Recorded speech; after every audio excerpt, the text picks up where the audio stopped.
یہ کہتے ہیں کہ میرے ساس جو ہیں کبھی تو میرے ساتھ بہت ٹھیک ہوتی ہیں جب کوئی کام وغیرہ ہوتا ہے نکالنا ہوتا ہے، اور جب کام وغیرہ ختم ہو جاتا ہے تو پھر ہمارے گھروں میں لڑائی جھگڑے کی فضا قائم ہو جاتی ہے۔ تو میں اپنا کچن علیحدہ کرنا چاہتی ہوں کہ میں اپنا پکاؤں اپنا کھاؤں، اس میں کوئی مطلب خلاف شرع چیز تو نہیں ہے۔ لیکن سب سے پہلی چیز ہوتی ہے کہ جتنا اتحاد اور اتفاق ہوگا اتنی برکت زیادہ ہوگی۔ لیکن یہ فقہاء نے واضح طور پر لکھا ہے کہ اگر ایک جوائنٹ فیملی ہے اور اس میں رہنے والے یہ سمجھتے ہیں کہ ہم آپس میں صحیح کمپرومائز نہیں کر سکتے،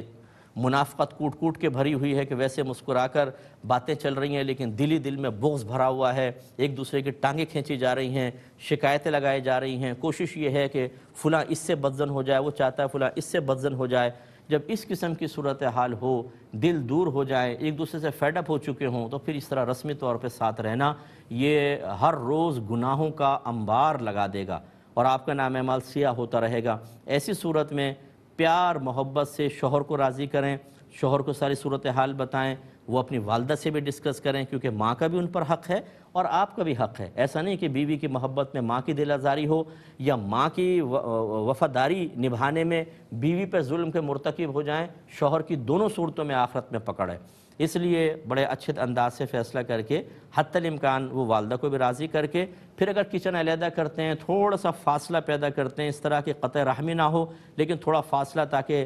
پیار محبت بڑھے، اس میں کوئی حرج نہیں ہے۔ یہ محبت بڑھانے کی حکمتوں میں شمار ہوگا، نہ کہ فتنہ فساد میں۔ اگرچہ غالباً ساس جو ہے وہ اس کو قبول نہیں کریں گی، وہ یہی کہیں گی میرے بیٹے کو مجھ سے علیحدہ کر دیا، کچن علیحدہ کروا دیا، تو وہی پھر پیار سے رہیے نا، پہلے کیوں لڑتی ہیں کیوں جھگڑتی ہیں، چھوٹی چھوٹی چیزوں پہ پکڑیں گی تو پھر یہی ہوگا، غلطی نظر انداز نہیں کریں گی تو یہی ہوگا۔ ہر چیز کی خبر اپنے بیٹے کو دے کر اس کو مشتعل کر کے بیوی کی طرف متوجہ کریں گی تاکہ اس کو جا کے ڈانٹے تو یہی ہوگا۔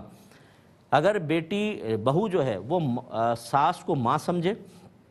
اور ساس اپنی بہو کو اپنی بیٹی کی مثل سمجھے، کبھی بھی گڑبڑ نہیں ہو سکتی۔ آپ دیکھیں کہ جو بہو ساس کی شکایتیں کر رہی ہوتی ہے، یہ غور کرے تو اس کی اپنی ماں کے اندر بعض اوقات یہ چیزیں ہوتی ہیں اور وہ بھابھی کے ساتھ یہ معاملہ کر رہی ہوتی ہے، لیکن چونکہ ماں ہے کوئی بات نہیں، وہاں ماں ٹھیک ہے بھابھی خراب ہے۔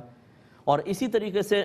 اگر ساس کی یا کسی عورت کی بیٹی ہے، اس کی ساس اس کے ساتھ یہی معاملہ کر رہی ہیں جو یہ اپنی بہو کے ساتھ کر رہی ہیں، تو بد دعائیں دیں گی، اللہ اس بڑھیا کو اٹھا لے، کمبخت نے میری بیٹی کی زندگی حرام کر رکھی ہے۔ تو اماں جان تھوڑا سا رخ موڑ کے اس طرف دیکھیں، یہاں آئینہ ہے، اس میں بھی آپ کو ایک ایسی خاتون شاید نظر آ جائے جو اپنی بہو کی زندگی حرام کی ہوئی ہے، لیکن جو یہ کر رہی ہیں وہ بالکل ٹھیک ہے، جو ساس میری بیٹی کے ساتھ کر رہی ہے وہ بالکل غلط ہے۔ بس اس کو تھوڑا سوچئے، برا مانے بغیر اعتدال پیدا کریں، بچوں پہ شفقت کریں، بچیاں غلطیاں کریں گی پیار محبت سے سمجھائیں، اور بچوں کو چاہیے کہ اپنے بڑوں کا ادب کریں۔ میں اکثر بچیوں کو یہ اپنے اکیڈمی کی بھی سمجھاتا ہوں کہ آپ ایک نظر سے ابھی ساس کو دیکھ رہی ہیں ایک جہت سے، یاد رکھیں کل آپ بھی ساس بنیں گی، پھر آپ کی بھی بہو آئے گی، پھر ذرا یہ جو آپ ابھی چاہ رہی ہیں نا ساس میرے ساتھ کرے تو وہ پھر بہو کے ساتھ کیجئے گا،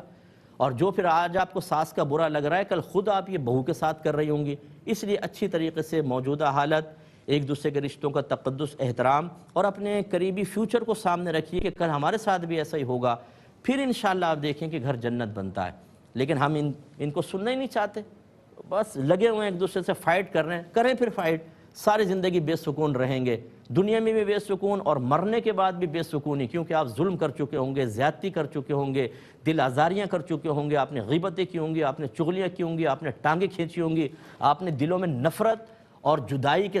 وائرس، کرونا خطرناک نہیں جتنا یہ عورتوں کی طرف سے یہ والے وائرس انجیکٹ کرنا خطرناک ہوتا ہے کہ دل دور ہو جاتے ہیں اور رشتے ختم ہو جاتے ہیں۔ برا مت مانیے گا لیکن ان سب چیزوں کا خیال کریں۔